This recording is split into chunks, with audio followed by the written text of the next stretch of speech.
Mine malay. Kurutagana tezgine elle koyan bir balık gelip çıktı da yangır yoğurga tutuldu.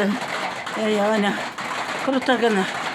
Oy, oy keşke kebirlerini soğanlarını kibirge çıkarıp koygan edik. Tezgine. Biri biz soğan kırdı. Biri biz bankalarını kipterge koygan em kıyışkada. Hani yangır yoğup gitti. Yani şundan çaba-çabalarını yangırga bata-bata alıp geldim hani şu жерде. Tez-tezgene. Mine bitti de ol. Anın balıkta da yok. Yüzü de hani kurutagana bitti. Все. Hani koyuyor gitti. Indi ahırı balıklar. Mine. Kadayın rahmetli. Oh, keyge yangır. Hani, ay, tavşım atır ana. Amına keygeler de o ana. Oy. Ana. Ana keygeler tutundu. Oh. Yarın yapsın. Şaplığı bu ne? Bereketli bulsun.